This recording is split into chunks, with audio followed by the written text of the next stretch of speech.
Bonjour, c'est Mario Labrec encore une fois. Donc, un petit podcast aujourd'hui pour s'amuser un peu encore.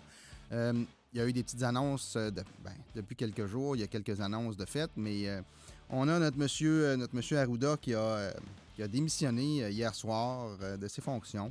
Je pense que c'est juste comme directeur de la santé publique qui démissionne. Il va rester quand même, je pense, au niveau du gouvernement, dans l'arrière. Je pense qu'il va lâcher le front de toute l'histoire. Puis, aujourd'hui, M. Legault a fait une annonce. Il a fait une annonce de nouvelles personnes qui allaient le remplacer. Je n'ai même pas son nom par cœur, mais on verra bien qu'est-ce que ça va donner de toute façon. On sait pas. Moi, je ne le connais pas du tout, mais probablement qu'il y en a plusieurs qui le connaissent. C'est probablement quelqu'un qui est bien placé aussi au niveau de la santé. Mais on n'a pas d'informations plus que ça, je pense, pour ce monsieur-là. On verra bien. Mais je pense de toute façon que c'est probablement le gouvernement, le premier ministre et l'entourage du premier ministre qui doit pas mal décider de tout, même si les recommandations viennent de la santé publique, de ce qu'ils disent comme information, mais on n'est pas tous certains que c'est la bonne réponse. Mais on verra bien, comme je dis, là, on verra bien qu'est-ce qui va se passer avec eux. Moi, je pense que le changement de cap ne sera pas énorme. Là. On ne verra pas une grosse différence entre les deux parce qu'il reste que la personne qui est là pour annoncer les nouvelles en haut, moi, j'appelle ça un porte-parole. Là. C'est un porte-parole dans le sens où c'est une personne qui rapporte l'ouvrage qui a été fait à l'interne au niveau du gouvernement. Donc, tous les sous-ministres, tous les hauts fonctionnaires, ben, c'est eux qui prennent les décisions au final, puis qui donnent les informations à celui qui est en haut, qui, lui, moi, comme j'appelle un porte-parole, donne les directives plus loin. Mais euh, ça serait l'occasion de faire un ménage, ça serait l'occasion de repartir la machine. Je ne comprends pas pourquoi on ne le fait pas d'ailleurs. Le gouvernement Legault aurait eu une belle opportunité pour le faire depuis le début de la pandémie. On a vu les problèmes avec le système de santé. Ça faisait plusieurs années, je pense, qu'on avait des problèmes au niveau du système de santé. On aurait eu l'occasion de le faire, le move, depuis le début de la pandémie. On a vu que ça ne marchait pas dès la première vague. Depuis 2 ans, je pense qu'on aurait pu euh, reconstruire alentour de ce qui s'est passé pour justement avoir les gens de notre bord, avoir la population du bord de Legault pour faire le mouvement, pour faire la transition entre la bonne façon, on ne le saura pas non plus tout de suite, mais entre un changement de cap au niveau du système de santé. Je pense que ça aurait valu la peine de tenter l'expérience. Puis, veut pas, étant donné la situation, je pense que les gens auraient probablement été en arrière du gouvernement pour les changements, y compris les gens qui travaillent dans le milieu. Je pense que les gens au niveau des syndicats auraient peut-être été contre, mais c'est justement à ceux qui payent les cotisations qui devraient se placer les pieds, qui devraient se réveiller. J'aime pas ça dire ça, là, mais qui devraient se réveiller dans le sens où est-ce qu'ils sont heureux dans leur travail? Ben, de ce qu'on entend, je pense pas que c'est le cas. Je pense que la majorité semble pas heureuse dans son travail et aimerait avoir beaucoup de changements, alors que le syndicat ne semble pas vouloir bouger dans le système. Autrement dit, on aime le système comme il est là. Les cotisations rentrent, les gens, tu sais, ont leur sécurité d'emploi. Fait que c'est la sécurité des cotisations en même temps pour les syndicats. Mais ça, c'est mon opinion. Hein. Comme je le dis, je placote pour placoter, puis je placote pour m'amuser. Là. J'ai pas de formation spéciale pour faire ce que je fais là, pas du tout. Je, j'ai pris le goût j'ai tenté de faire ce que je fais là parce que j'aimais ça à la base. Si je recule dans mon ancien temps, j'ai joué un petit peu dans ce domaine-là, mais je pense que c'est le fun de pouvoir être capable justement de parler de ces choses-là, d'être capable de, de, de, de discuter, de challenger certaines choses, puis d'être capable de le faire dans le respect, parce que à voir ce qu'on voit dans les médias sociaux, c'est pas tout à fait ça qui se passe. On voit qu'il y a beaucoup, beaucoup de gens qui se bitchent, qui se crient. c'est la grosse différence entre quand on était jeune, nous, il n'y en avait pas de médias sociaux. Et pour baver quelqu'un, ben, il fallait que tu y parles d'en face. Alors qu'aujourd'hui, les gens, pour baver quelqu'un, ben, ils sont à l'arrière de leur téléphone, à l'arrière de leur écran, en arrière de leur ordinateur. Puis ils n'ont pas la dimension humaine, la même chose qu'on avait nous autres quand on était jeunes. C'est un autre domaine, c'est un autre débat, mais il reste que il y a beaucoup de choses qui se passent, je pense, qui sont bloquées. Ben, qui sont bloquées. Pas qui sont bloquées, mais qui bloquent du monde à cause de ça. Les gens ne veulent pas parler. Les gens ne veulent pas donner leur opinion de peur de se faire plein, tu sais, de se faire crier, de se faire écœurer sur la place publique sans être capable d'en débattre avec les gens qui vont écœurer. Mais ça, je pense que ça devrait changer. Je pense que ce n'est pas une bonne façon de faire ce qu'on fait là, la façon dont on le fait, mais c'est les réseaux sociaux, puis il faut vivre avec parce que c'est parti qu'on les gens vivent avec les réseaux sociaux, puis on est pris avec. De plus en plus de gens prennent la parole, par contre, là, les YouTube, les Twitch, il y a plein de plateformes maintenant qu'on peut parler comme je fais là, les podcasts qu'on fait là. Ben, je pense que ça donne la place justement peut-être à des gens un petit peu plus audacieux d'aller parler, d'aller donner leur opinion, puis d'être capable de prendre quelqu'un, puis de jaser, puis de débattre de certains points de vue. Tu sais, moi, je suis ouvert à tout, là. J'ai aucun problème avec ça. En avant de moi, il y a une chaise de libre, un micro de libre, c'est installé pour faire des podcasts à deux, si on veut. C'est vraiment pas un problème. Je suis installé pour ça. Fait que s'il y a des gens qui veulent venir s'amuser avec moi, placoter, ben il n'y a pas de gêne. On va s'organiser une petite rencontre, puis on s'organise ça. De toute façon, s'il y a quoi que ce soit, on peut régler ça au niveau montage. Là, tu sais, les gens qui ne sont pas habitués, les gens qui ont peur de bégayer, les gens, bon, c'est pas grave, ça. On est justement dans une plateforme où c'est le fun de pouvoir dire ce qu'on veut de la façon qu'on veut, puis de ne pas être framé comme à la TV, comme à la radio. À la radio, c'est un petit peu moins pire, mais la TV est vraiment, je dirais, c'est du cinéma partout.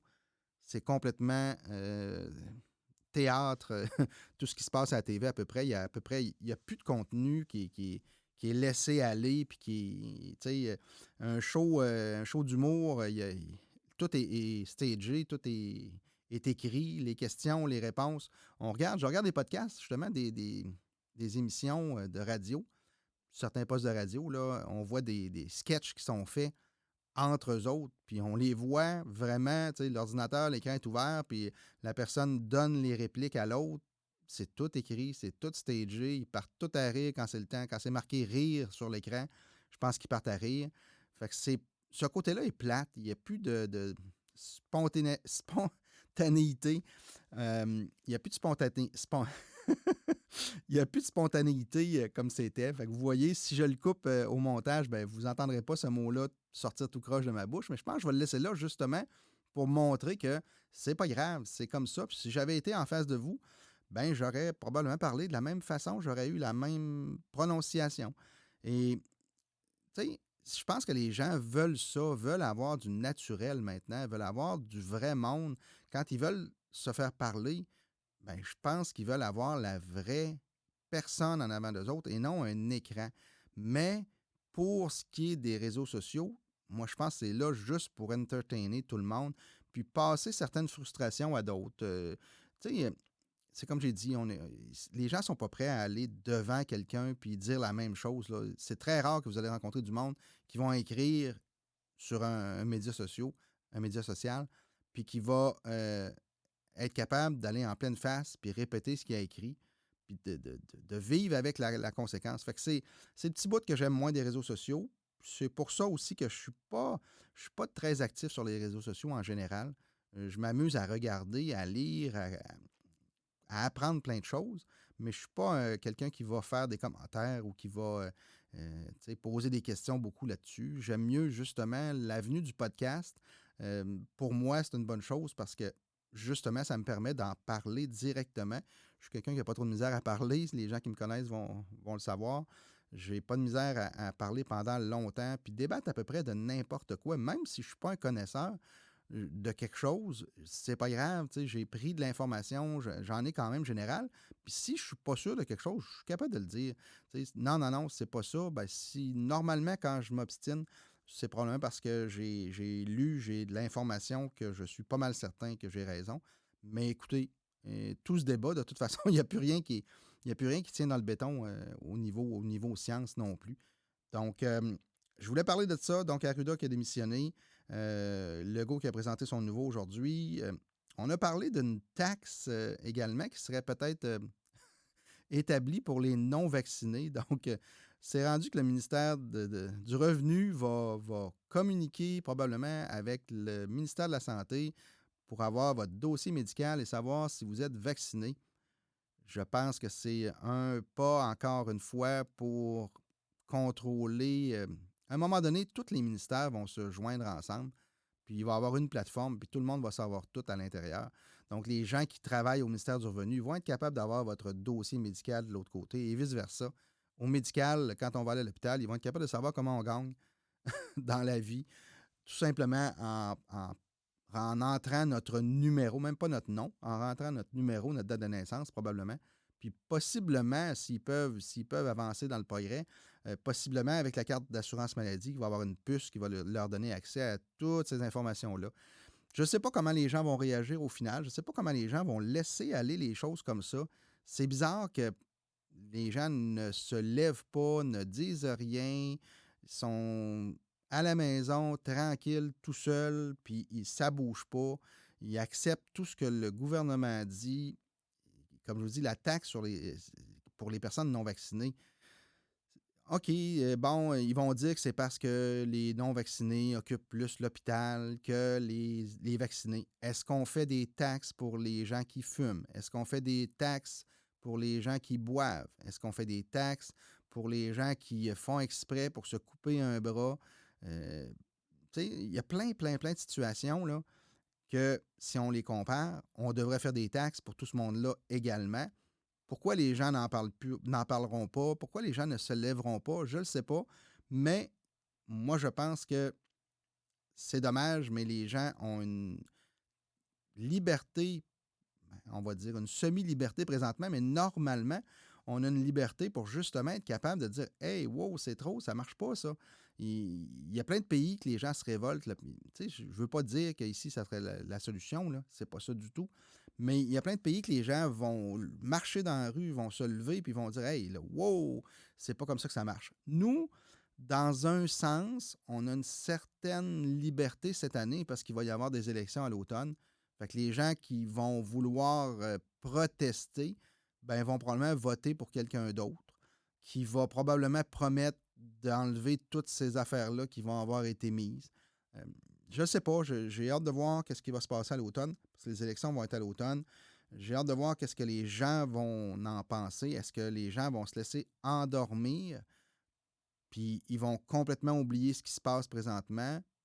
C'est probablement ce qui va arriver, qui est dommage, mais je pense que les gens devraient justement, à cette occasion-là, démontrer qu'ils aimeraient avoir quelqu'un plus proche du peuple, plus proche du monde, plus proche des gens qui vont écouter qu'est-ce que les gens dans la rue disent, pensent et font. Euh, le couvre-feu, selon moi, encore là, c'est pour placoter que je dis ça, mais le couvre-feu, selon moi, il est vraiment, mais vraiment pas lieu d'avoir ça présentement. Je pense pas que ça coupe les cas, je pense pas que ça coupe les hospitalisations parce qu'il y a un couvre-feu. Les hospitalisations, de ce qu'on entend, ça commence à s'ébruiter un petit peu. De ce qu'on entend, ça commence à sortir. Bien, il y aurait beaucoup, beaucoup, beaucoup d'hospitalisations qui sont comptées COVID chez des gens qui étaient déjà à l'hôpital ou qui se rendent à l'hôpital pour un autre problème. Je donne un exemple. Là, quelqu'un va se casser un bras, s'en va à l'hôpital, à part son mal de bras, là, il n'y a, pas d'autre mal. Ben, automatiquement, à l'hôpital, ils vont passer un test COVID. Et si il l'a testé positif, ben, ils vont le rentrer comme un cas COVID et une hospitalisation, s'il est hospitalisé, comme une hospitalisation COVID. Alors que la personne, elle s'est juste cassé un bras. Oui, peut-être qu'elle a la COVID, mais elle n'est pas entrée à l'hôpital. Elle n'occupe pas une place à l'hôpital à cause de la COVID. Il y a plein de situations comme ça qui commencent à sortir. J'espère qu'il va en sortir encore de plus en plus, que des médecins vont se mettre à parler plus, que ce soit pour ou contre, là. C'est pas important.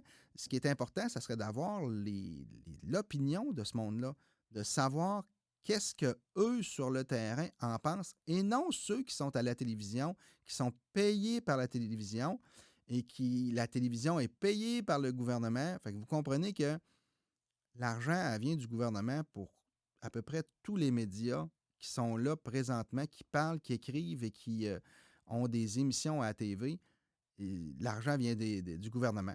Ils sont subventionnés, ils ont beaucoup, beaucoup, beaucoup d'argent. Subventionnés dans un sens, probablement subventionnés directement, mais aussi au niveau de la publicité. Des millions et des millions de dollars en publicité présentement que le gouvernement dépense, alors que cet argent-là pourrait très, très, très bien servir dans les hôpitaux, et les gens qui pourraient aller travailler là, peut-être les accommoder. Je donne un exemple, là, des fois, il y a des gens qui, je sais pas moi, ils n'ont pas d'auto, ils n'ont pas de moyens de transport, puis peut-être qu'ils auraient le goût d'aller travailler dans un hôpital, mais juste ça, c'est un problème pour eux. Ben, payez-le le taxi, payez-le le transport s'ils veulent venir travailler. C'est pas grave. Coupez dans les publicités de millions et de millions de dollars. D'après moi, ça paye du taxi en masse. Puis en plus, ça va faire travailler, règle générale, du monde dans tous les domaines, et non juste, mettons, la radio, la TV, les gens qui ramassent la galette, la galette de publicité que le gouvernement dépense présentement. Ben, je pense qu'on pourrait la placer ailleurs, cet argent-là, qui serait pas mal plus productif.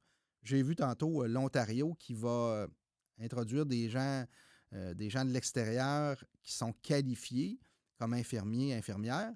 Ils vont les faire rentrer là, automatiquement dans le système, les payer, puis tout ça, puis accommoder le système.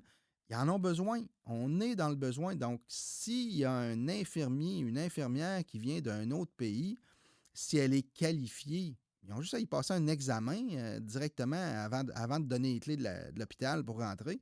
Bien, passer un examen. Si l'examen est passé, ça se voit quelqu'un qui est qualifié ou quelqu'un qui ne l'est pas qualifié. Là, ils sont capables de savoir ça. Fait qu'automatiquement, ils pourraient les rentrer dans le système. Puis ces gens-là viendraient travailler dans notre système également. Les gens qui ne parlent pas en français, est-ce que c'est grave? Moi, est-ce que j'aime mieux me faire soigner par un médecin, peu importe la langue, là, que n'importe qui? Moi, je pense que peu importe la comment je dirais ça, la langue, ça ne me dérange pas en tout. Moi, tout ce que je veux, c'est me faire soigner. Mais je pense que la première chose qu'on devrait penser, c'est comme ça. Ce qui est important, là, c'est de sauver le plus de monde possible quand ils en ont besoin, y compris les CHSLD, qui sont un petit peu mal pris également. Je pense qu'il y a beaucoup d'éclosions dans les CHSLD. Mais encore là, on parle d'éclosion, mais on ne parle pas beaucoup de gens qui sont malades. C'est dommage parce que mais je dis c'est dommage. Je pense que c'est vraiment quelque chose qui est fait exprès de ne pas parler des malades. Parce que des malades, il n'y en a pas tant que ça. Tu sais, je pense, je regardais, je me souviens pas si c'est les stats d'aujourd'hui ou d'hier qui sont sortis. Mettons 350 nouvelles hospitalisations, mais 282 nouvelles sorties. Donc, le chiffre est vraiment énorme. Hey, 355 nouvelles hospitalisations. Ben, les gens retiennent juste ça. Mais non, mais c'est parce qu'il y en a sorti quasiment autant. Fait que le cas réel, c'est pas vrai. Tu sais, les hospitalisations, oui, ont monté, exemple de 100 personnes aujourd'hui, mais moi, où j'ai un problème, puis ça, c'est depuis le début, je comprends pas que là, on parle de 2700 personnes hospitalisées, mais là, on comprend que ça inclut les gens qui sont hospitalisés pour une autre raison que la COVID, mais qui ont testé quand même positif. Fait que le chiffre réel, c'est quoi? On l'a pas. Ils ne le sortent pas, le vrai chiffre. Les gens qui partent de la maison et qui s'en vont à l'hôpital parce qu'ils sont malades de la COVID, on les a pas, ces chiffres-là. Ils les ont, c'est sûr qu'ils les ont, mais ils ne veulent pas les donner. Pourquoi qu'on ne veut pas les donner? Pourquoi on ne serait pas capable de savoir combien il y a de personnes qui partent de la maison pour s'en aller à l'hôpital, puis qui vont rester à l'hôpital hospitalisés pour la COVID, à cause de la COVID? On aurait probablement des réponses à plusieurs questions si on avait ces réponses-là. de savoir que, je sais pas moi, sur 2700 personnes qui sont hospitalisées, ben en fait, il y en a 700 qui sont hospitalisés à cause de la COVID et il y en a 2000 qui ont été testés positifs, rendus à l'hôpital et non pas par la COVID. Fait que, tu sais, la différence entre quelqu'un, justement, je sais pas moi, une gastro-entérite, puis qui s'en va à l'hôpital, en théorie, il n'est pas hospitalisé pour la gastro, mais il y en a qui sont hospitalisés à cause de la gastro. Mais s'en va à l'hôpital, il y a une gastro-entérite, ils font des tests, ouf, positif. Oh, c'est un cas COVID. Automatique. Donc, on va le mettre dans les cas COVID. Puis, c'est pas plus grave que ça. Il rentre dans les statistiques. C'est un peu comme la lettre là, qui avait circulé, qui a circulé. Je l'ai vu encore hier ou avant-hier, là, dans le début de la pandémie, là, quand ils ont décidé de dire peu importe la raison de la mortalité, ben c'est pas important. S'il n'est pas automatiquement, euh, comment je dirais bien ça, s'il n'y a pas une cause autre, je ne sais plus comment c'est écrit, là, mais autrement dit, peu importe c'est quoi, c'est COVID, ça finit là. Il n'y a pas besoin d'être testé positif absolument. C'est écrit dans la lettre, le mémo qui a été envoyé aux établissements. Donc, ça a fait monter le nombre de cas de morts, mais c'est sûr, plus personne mourrait de d'autres choses que de la COVID. C'est un peu comme la grippe, je pense qu'ils ont passé. Il y a encore une stat qui est sortie, là, je pense que c'est sur le site de l'INSPQ ou je ne sais plus quoi, là. Il y avait combien de cas présentement de grippe ou de rhume, je ne me souviens plus, là, mais il me semble que c'est grippe. Présentement, dans la région, exemple de Québec, ben, c'est nul. Bon. Alors que toutes les découpeurs de journaux des années antérieures, ben, les urgences débordent, les urgences 300 de l'occupation, euh, la grosse panique sur les urgences à cause de la grippe, et tout ça. Mais cette année, là, il n'y en a pas de grippe. Zéro, c'est marqué, aucun cas. Complètement, il n'y en a pas de grippe. Fait que ça serait le fun de se faire expliquer ça. Puis c'est dommage que le docteur Arruda est sorti comme directeur de la santé publique, mais s'il était sorti complètement du ministère, qu'il avait démissionné complètement, puis qu'il s'était en allé chez eux, lui, ça aurait été quelqu'un qu'on aurait aimé entendre, puis quelqu'un qu'on aurait aimé peut-être poser des questions une fois qu'il est plus attaché à ce gouvernement-là. Peut-être qu'il est attaché au niveau contrat, puis qu'il n'a pas le droit de parler, ça, je peux comprendre ça. Mais il reste que c'est une bonne personne qui est bien placée pour avoir de l'information directement, puis qui a la vraie information, mais qui pourrait choisir de ne pas la filtrer, cette information-là, puis de la donner aux gens, aux journalistes. Mais les journalistes ne poseront pas de questions, ils sont payés par le gouvernement. Fait que c'est sûr que ce côté-là, on l'aura probablement jamais ou presque jamais, ou ça va aller dans plusieurs années, le temps que le gouvernement change, le temps que les choses changent. Probablement qu'on va avoir de l'information après. Mais présentement, les médias sont à peu près tous pognés par le gouvernement.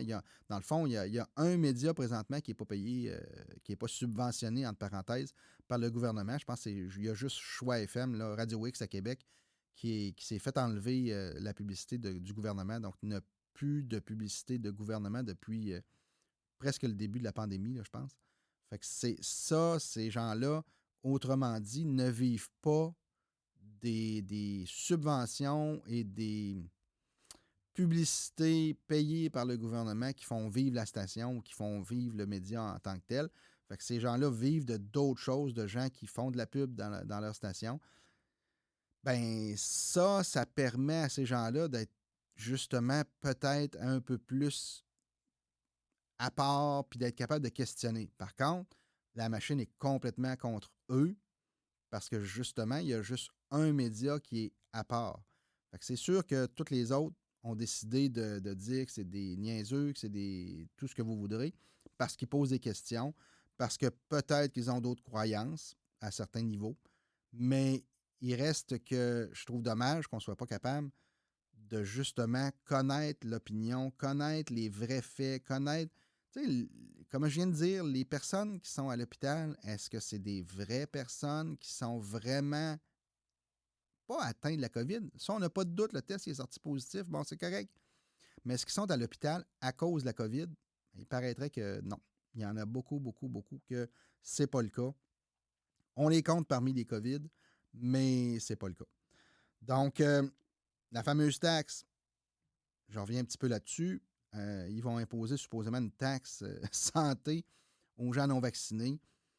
On verra bien ce que ça va donner, mais ça, c'est pas une bonne nouvelle. Pas dans le sens que la taxe n'est pas une bonne nouvelle. C'est jamais une bonne nouvelle, de toute façon, toutes les taxes qu'ils imposent.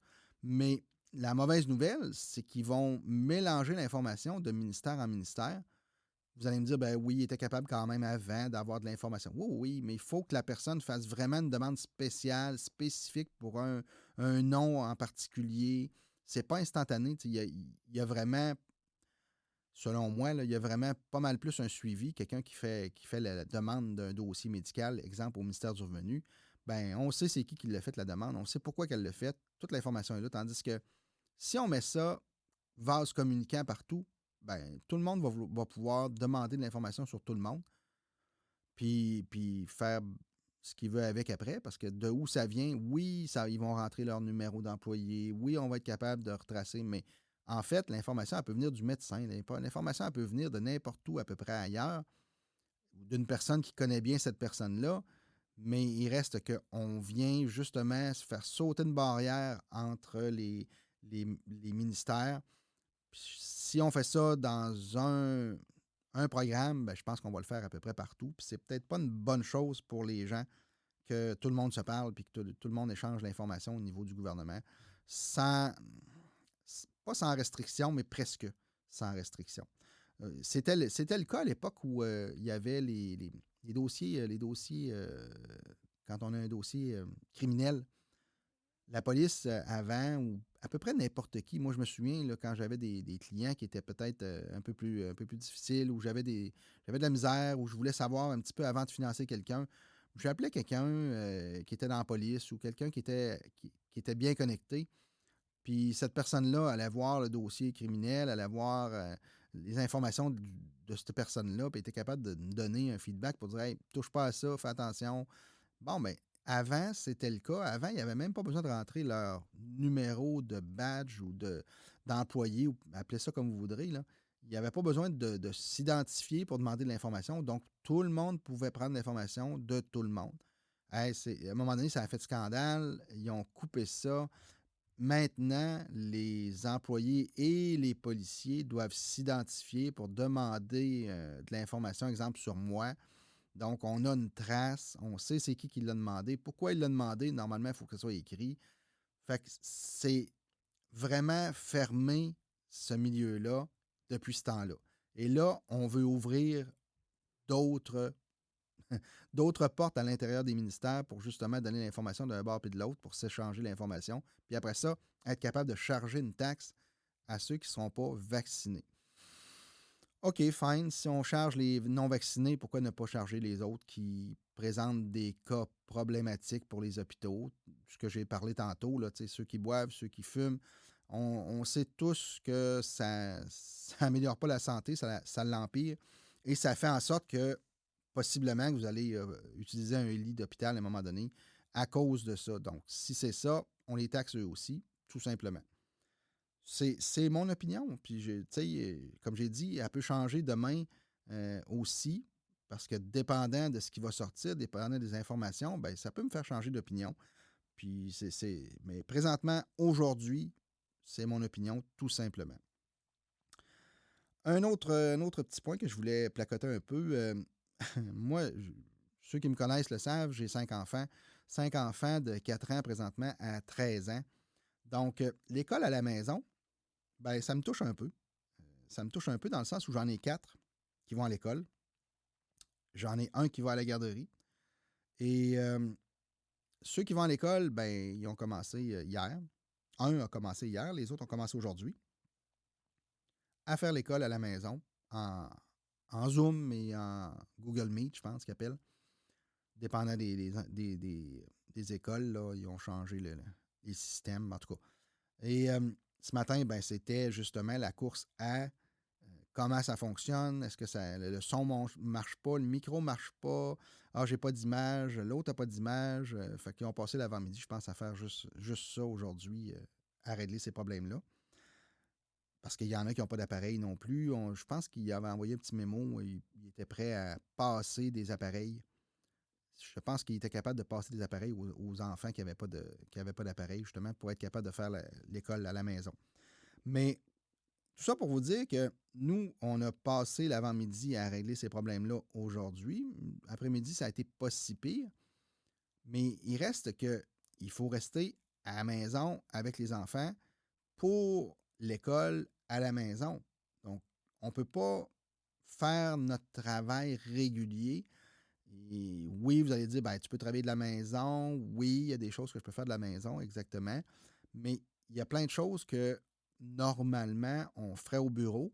Puis normalement, qu'on n'aurait pas de problème non plus à faire rapidement.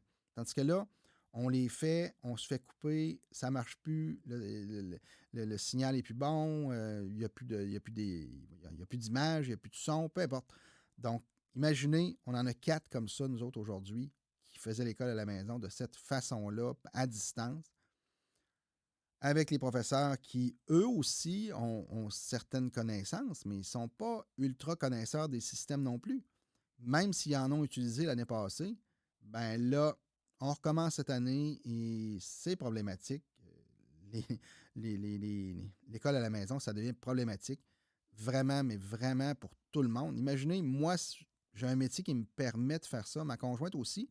On est chanceux parce qu'on est capable de planifier des rendez-vous. On est capable de faire des choses comme ça. Mais il y a plein de gens qui ne sont pas capables de faire ça. Là. Les gens qui travaillent, j'allais dire, dans les restaurants sont fermés. Ou presque. Ils sont ouverts en take-out seulement. Fait qu'il y a un paquet de monde dans les restaurants qui ne travaillent pas non plus.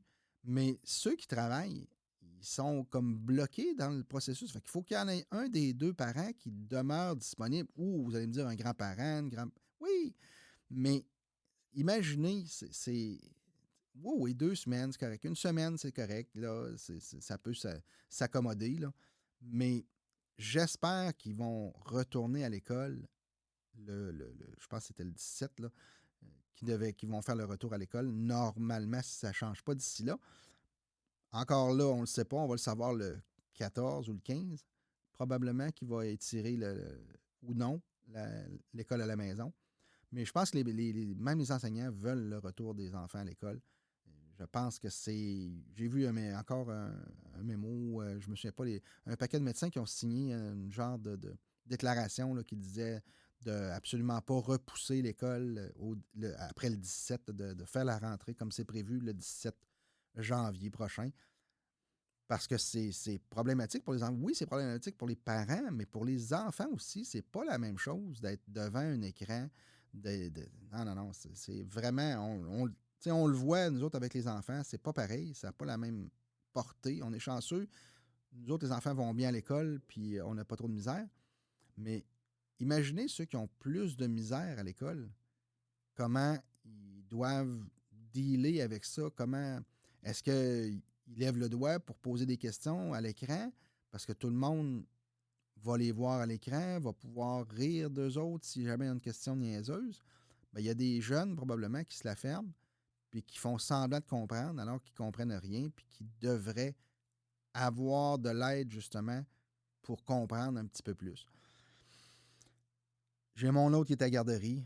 La garderie, on a eu un message tantôt, il y a un cas positif dans un groupe. Puis ils marquent qu'ils ont renvoyé les enfants qui étaient en contact direct avec cet enfant-là. De ce qu'on comprend, ils n'ont pas renvoyé non plus l'éducatrice.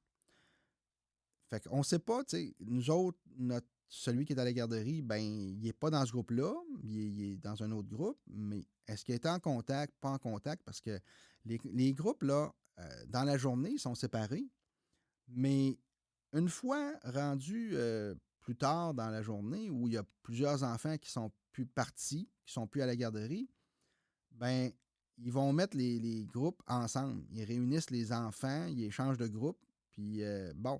Fait que ça fait en sorte que s'il y en a un qui est positif dans un groupe, exemple, ben, à la fin de la journée, là, ils sont tous ensemble, ceux qui restaient à la garderie.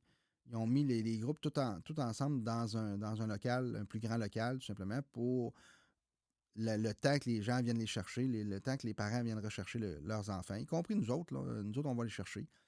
Fait que si il y en a un dans la gang qui était positif, ben, il n'a pas été en contact direct dans la journée, mais au final, dans la fin de la journée, ben, il était en contact direct. Fait que je ne sais pas quel genre de tri qu'ils font à ce niveau-là, mais moi, je pense que de toute façon, on est appelé à le pogner, le fameux variant. Puis je pense qu'on va probablement passer par là. Il y a plein de monde. Puis je suis peut-être déjà passé par là en passant. On ne le sait pas. C'est ça qui est plate, c'est qu'on n'a pas. À part que si on a des symptômes, on va tester puis on va vérifier. Mais il y a plein de monde qui n'ont pas de symptômes. Il y a plein de monde qui testent positif, mais qui ne sont pas malades. Fait que ça, c'est un autre problème. Fait que, tu sais, est-ce qu'on l'a déjà eu? Est-ce qu'on l'a pas déjà eu? Est-ce que les enfants l'ont eu? On ne le sait pas du tout. À l'heure qu'il est, il n'y a pas de test pour savoir si on l'a déjà eu. Ça serait le fun. Oui, ça se fait un test pour l'avoir, pour le savoir, mais je veux dire, c'est pas. Je pense qu'il faut payer un prix au privé là, pour aller le chercher, ce test-là, pour savoir si on a déjà eu la COVID. Je suis pas rendu là encore, ça me dérange pas bien. Tant aussi longtemps que je suis pas malade, moi, ça me dérangera pas. Et on verra après, de toute façon. Il n'est jamais trop tard pour le savoir si on l'a eu ou si on ne l'a pas eu, de ce que j'ai compris là, avec ces tests-là.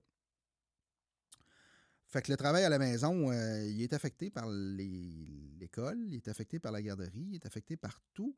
On est pris, oui, on travaille à la maison, mais je vous dirais que les journées, c'est j'allais dire, c'est des demi-journées. Je me demande si c'est des demi-journées, vraiment, si c'est à faire ce qu'on fait, là. On essaye de récupérer du temps, on essaye de faire des travaux. Comme là, je suis enfermé dans mon studio. J'ai 2 portes qui barrent ça, qui ferment ça pour pas que les enfants viennent pour le temps que je fasse mon podcast. Ma conjointe est là en haut, est en train de faire l'école à la maison, peut-être préparer une partie du souper ou peut-être même partie à l'heure qu'il est à la garderie chercher l'autre. Donc, on va avoir les 5 tantôt. Fait que, tu sais, c'est vraiment. Oui, on comprend qu'en pandémie, bon, il y a des situations où on va. Faut aider, puis il faut mettre notre grain de sel à nous autres aussi pour aider pas la famille, mais la gang au complet, le monde. Bon, ça, c'est correct. Mais je pense qu'on aurait dû laisser la majorité des commerces opérer. On n'a pas démontré à date que dans les restaurants, il y avait des éclosions. On n'a pas démontré à date que dans les bars, il y a des éclosions.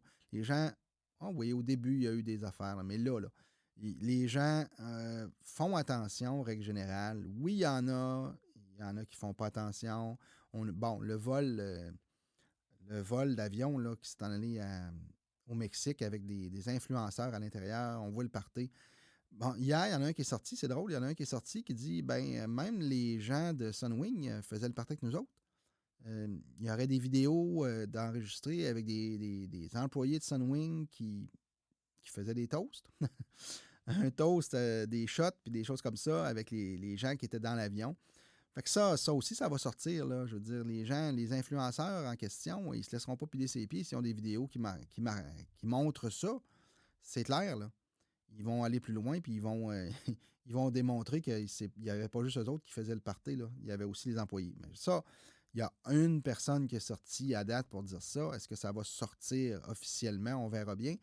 Mais c'est possible que ce soit vrai, puis c'est possible que ce soit pas vrai non plus. Mais c'est une hypothèse. Mais le gars, a vraiment fait une entrevue à la télévision et a vraiment répondu aux questions de journalistes. Puis il a vraiment mentionné ça, qu'il y avait des vidéos, que les gens faisaient le party. J'ai cru voir tantôt que l'organisateur devrait passer à Tout le monde en parle. Mais encore là, Tout le monde en parle, au moins c'est moins pire. Je pense qu'il est en direct. Ils ne pourront pas couper ce qui ne fera pas les affaires. Mais j'imagine qu'ils vont quand même le saisir avant. Ils vont probablement y passer une pré-entrevue, puis des questions, puis pour le diriger à la bonne place, pour que ce soit les bonnes réponses qu'ils veulent entendre. Mais je ne sais pas. Moi, je ne connais pas ces gens-là. Là. Je placote de ça parce que ce que j'ai vu, ce que j'ai entendu dans les réseaux sociaux, les journaux, à la TV. Mais sauf que je sais, par contre, que les médias peuvent très bien faire paraître quelqu'un de très bien en quelqu'un de très mauvais. Fait que ça, c'est très facile. Puis les gens comprennent bien ce qu'ils veulent comprendre. Fait que c'est facile pour eux de simuler quelconque, n'importe quoi. Tu sais, on peut prendre des images de n'importe quoi puis les rendre affreuses. C'est facile pour eux autres de faire des montages. Et c'est facile de placer du monde en boîte là, quand on a surtout la capacité de faire les montages comme ils sont capables de le faire. J'espère que ce ne sera pas le cas. J'espère que c'est pas ça qui va arriver. Ça ne devrait pas. Mais au moins, si les personnes sont capables de, de- de démontrer qu'il y avait d'autres personnes qui étaient en autorité, qui ont jamais. Ils ne lui ont jamais demandé d'arrêter le party, là. Mais ça serait le fun de savoir ça. Ça va peut-être bien changer d'autres façons de faire également dans l'aviation, mais aussi changer la façon dont les personnes perçoivent ces gens-là, là. C'est des épouvantables, c'est des écœurants, c'est des toutes. Moi, oui, quand on regarde les images qu'on voit, on peut passer des commentaires, mais en même temps, le party, s'il ne l'avait pas fait dans l'avion, il le ferait ailleurs. Fait que, tu sais, en tout cas, selon moi, là, ça ne changera pas grand-chose au final, cette aventure-là, pour le monde qui était dans l'avion. Ça va finir par tout tomber. Mais ça l'a occupé les médias, ça l'a occupé les journaux, ça l'a occupé les gens de placoter de ça. Alors que peut-être qu'on aurait dû poser la question pourquoi il y a eu tant de personnes âgées de mortes au début de la pandémie, pourquoi il y a eu plein de situations épouvantables au début de la pandémie. Des gens sont morts, les gens n'avaient même pas le droit d'aller voir leurs parents mourir dans les CHSLD et les RPA. Euh, Ça, c'est. Mais il n'y a personne qui pose ces questions-là. Personne demande de compte au gouvernement présentement là-dessus. En tout cas, j'espère que ça va bouger à un moment donné puis qu'ils vont poser plus de questions là-dessus puis avoir, pas une enquête, les enquêtes publiques, je ne sais pas trop comment est-ce qu'ils appellent ça, là, je ne sais pas. Tu sais, juste de savoir que les gens à l'interne sont capables de parler sans se faire tirer dehors ou sans se faire crier des noms, ben je pense que ça serait le fun, ça. Les gens à l'interne, ils ont vu les situations, ils les connaissent très bien, les problèmes. Mais le gouvernement ne semble pas vouloir les connaître de leur côté. Il y a mieux. Je pense qu'ils leur disent parle-moi-en pas, garde ça pour toi. Fait que comme ça, ben, s'ils ne le savent pas, ils ne peuvent pas le répéter. Ils ne se feront pas dire qu'ils ont caché quelque chose s'ils ne le savent pas. Fait que probablement que c'est ce qui se passe à l'interne, mais il reste que personne n'a posé des questions à l'heure qu'il est. Des vraies questions. Là. Qu'est-ce qui s'est passé dans les CHSLD ou en début de pandémie? Personne ne veut poser ces questions-là. Je pense que personne ne veut répondre, surtout. Mais le fait que, justement, les médias, les journalistes sont payés par le gouvernement, ben, est-ce qu'on peut poser ces questions-là? C'est probablement ce qui se passe présentement. C'est la réponse, c'est non. Qu'est-ce que ça va avoir comme répercussion au niveau des entreprises, toutes ces fermetures-là, présentement? Euh, j'ai bien hâte de voir parce qu'il y a beaucoup, beaucoup, beaucoup d'entreprises qui, oui, ont eu des subventions, oui, ont eu des prêts, oui, ils se sont endettés pour laisser passer la vague, pour laisser passer le bout de pandémie. On pensait s'en être sorti, on pensait que les compagnies, les entreprises allaient demeurer ouvertes quand même s'il y avait une autre vague. Mais là, ce n'est pas le cas. On a fermé un paquet d'entreprises. Fait que là, qu'est-ce qui va se passer avec ces entreprises-là qui se sont endettées? Est-ce qu'ils vont fermer, faire faillite? Est-ce qu'ils vont avoir d'autres prêts, d'autres subventions? Je ne sais pas comment, mais je pense qu'il y avait une sur quatre, je pense, qui disait qu'elle allait fermer en entreprise. Là.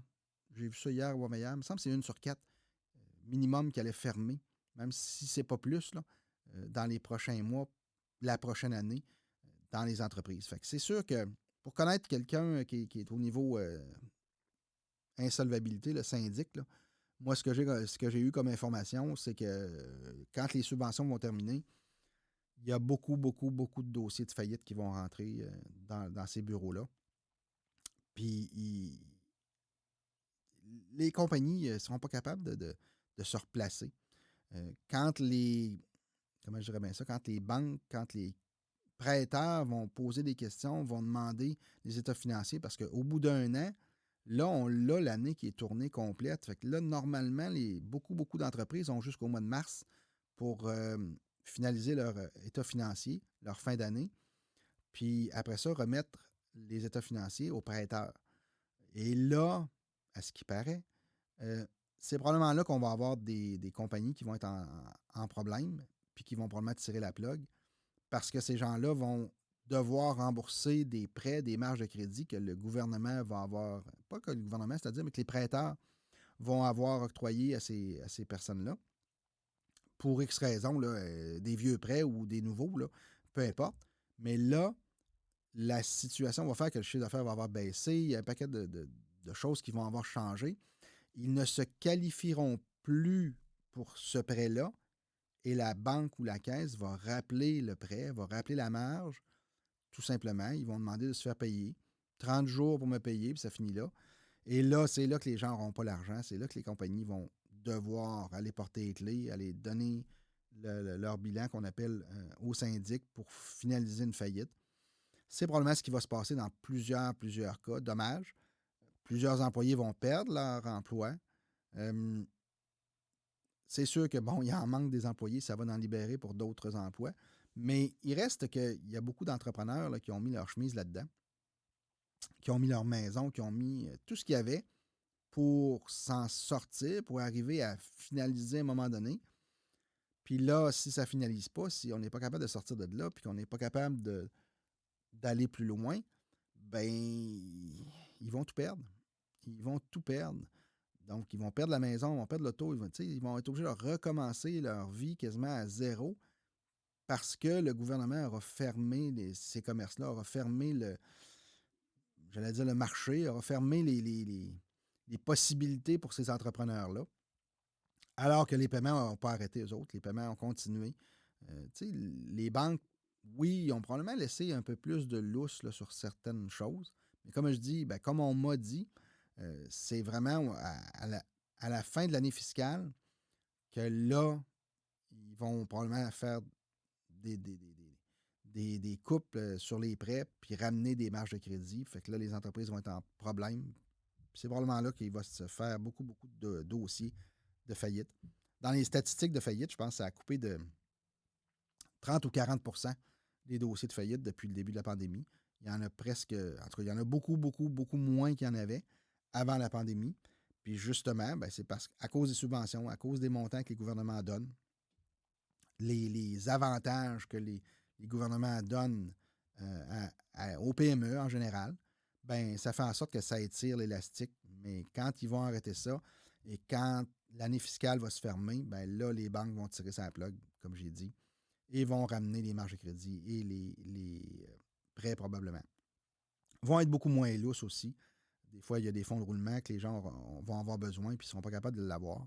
Fait qu'il va. Ça va. Tu sais, quand une entreprise a besoin d'un fonds de roulement, ça veut dire qu'il y a besoin d'argent pour payer les employés, pour payer ce qui roule dans l'entreprise, c'est les stocks. Exemple, un restaurant, ben, c'est la bouffe, c'est la boisson, tout ce qui va, qui se renouvelle tout le temps. Bon, ben, ça prend du fonds de roulement. Et là, si on n'a pas de fonds de roulement, il y a deux solutions. C'est soit on arrête puis on fait faillite puis il n'y a plus rien à faire, ou l'entreprise qui fournit le stock, exemple, je ne sais pas moi, la bouffe là, dans les restaurants, le fournisseur de bouffe au restaurant, ben lui, il a le choix de dire, ben, paye-moi 30 jours plus tard. Donc, le fonds de roulement va être créé à même l'entreprise qui roule. Fait que ce qui rentre, il faut qu'il paye ce qui est en retard. Mais là, on comprend que celui qui accepte de faire ça pour cette entreprise-là, c'est lui qui se met au blanc, comme on disait. C'est lui qui va se mettre en parapluie, autrement dit, à l'autre entreprise. Fait que lui, s'il fait ça, ben, il va être obligé de faire la même chose de son côté, probablement, à moins qu'il soit vraiment en bonne position, lui aussi. S'il est en bonne position et qu'il a l'argent pour le faire, c'est correct. Il rend service à ses clients en haut, puis ça permet de continuer à faire rouler la machine. Mais s'il n'est pas solide financièrement, lui non plus, ben, il est obligé de faire la même chose, lui aussi. Celui qui fournit le stock à lui, ben, il va falloir qu'il le finance. Fait que ça va. Tu sais, on va avoir un problème dans tous les sens. Peu importe à peu près ce qui va se passer, c'est qu'il y a eu un break. Il y a un break présentement dans à peu près toutes les entreprises.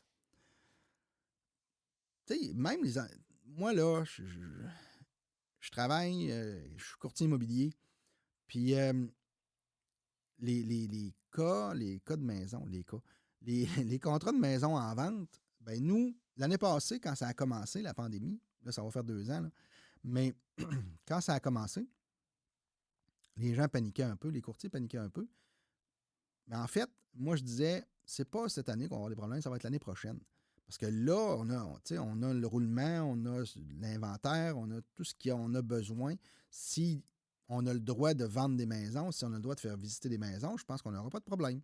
Fait que quand ils ont remis ces droits-là, parce qu'ils avaient enlevé le droit de visiter des maisons, ils avaient enlevé le droit de rencontrer des gens complètement, mais à un moment donné, bon, ils ont replacé ça, c'est revenu presque à la normale. Ben là, le problème qu'on a, c'est qu'on n'a pas d'inventaire. Ça crée 2 problèmes. Ça crée le problème qu'il y a des clients qui veulent acheter une maison qui ne sont pas capables d'acheter. Il n'y en a pas. Et l'autre problème qu'on a créé, ben, c'est la montée du prix des maisons. Automatiquement, l'offre et la demande, ça, c'est dans tous les domaines, peu importe. L'offre et la demande, ça marche partout dans le monde. Donc, s'il n'y a pas de maison à vendre, on en a, je pense, moins que la moitié en temps normal présentement. Fait que ça veut dire que si, je pense, dans la région de Québec, je vous donne un exemple, 4000 quelques cent inscriptions, ben, on en a la moitié présentement, c'est 2000 quelques cent inscriptions qu'on a en vente.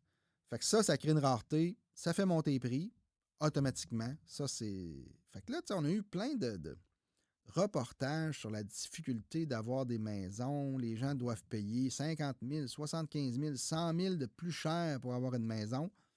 Bien, ça, c'est créé tout simplement parce que les gens qui sont plus âgés, les gens qui devraient changer de maison, qui devraient partir en résidence, bien, ces gens-là, la plupart retardent leur projet tout simplement.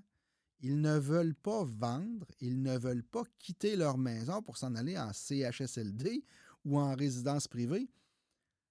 C'est comprenable, je pense, parce que, étant donné la situation présentement, je pense qu'encore à l'heure qu'il est, les CHSLD, les gens qui habitent là, n'ont pas le droit de sortir. Point.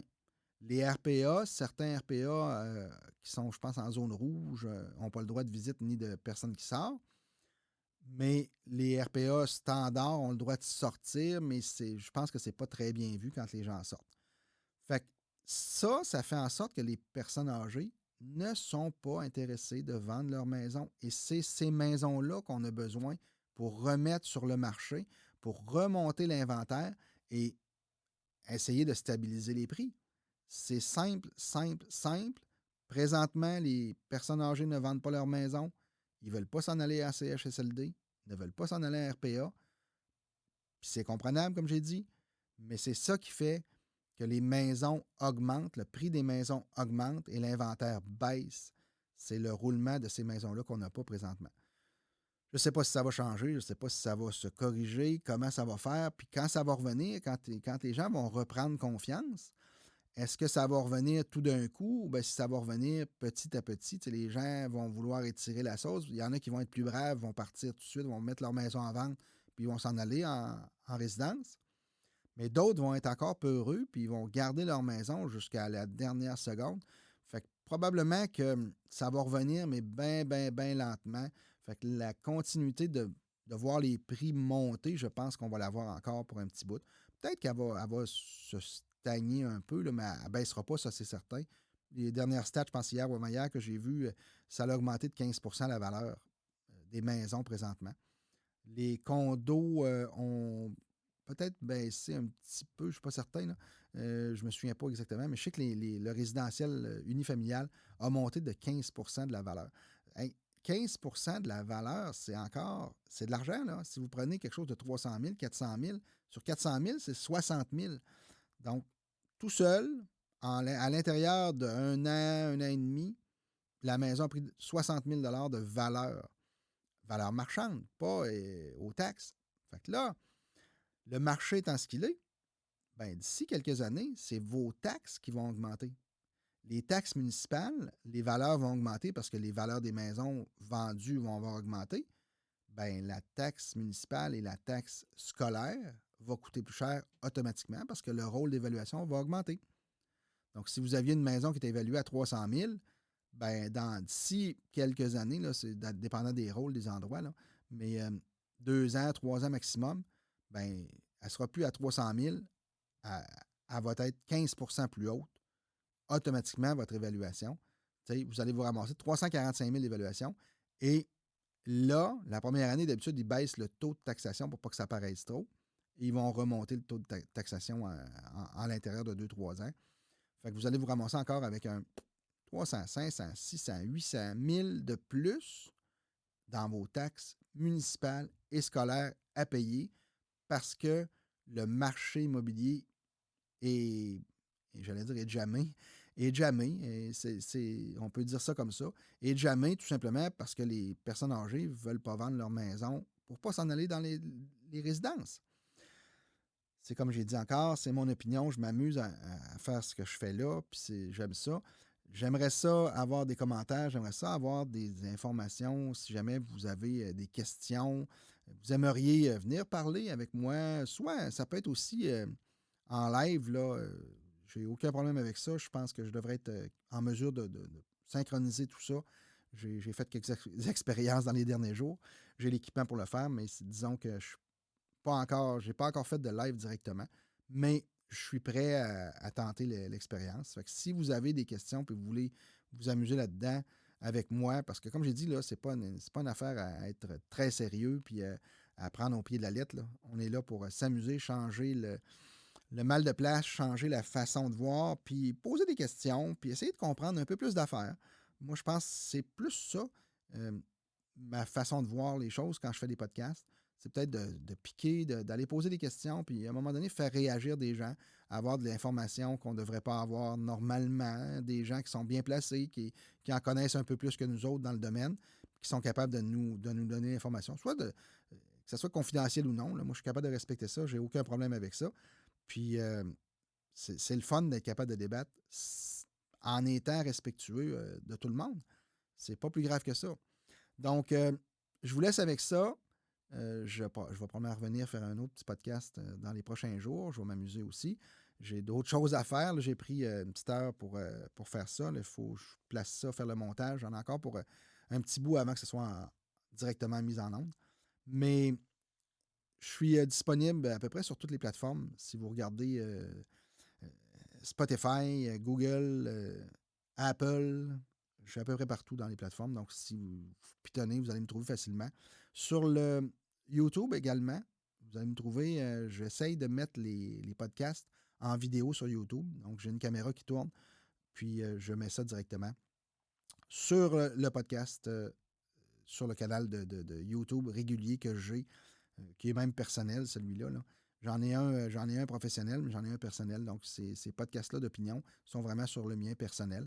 Ils n'ont rien à voir avec mon entreprise et ce que je fais dans la vie comme métier. C'est vraiment quelque chose pour m'amuser puis émettre des opinions. C'est le titre de mon podcast également. Donc, je vous laisse avec ça. Puis, s'il y a des questions, ben, vous pouvez toujours me trouver à peu près n'importe où en pitonnant là, à mon nom, vous allez me trouver. Je vous laisse avec une petite pub, puis s'il y a des questions, gênez-vous pas. Une propriété vous fait de l'œil? Mario Labrec et son équipe s'occupent de vous, peu importe la bannière qui l'annonce. Soyez représenté par un courtier qui a à cœur vos besoins et votre protection. Depuis presque 20 ans, la clé du succès, c'est Mario Labrec, courtier immobilier Remax Accès et son équipe. mariolabrec.com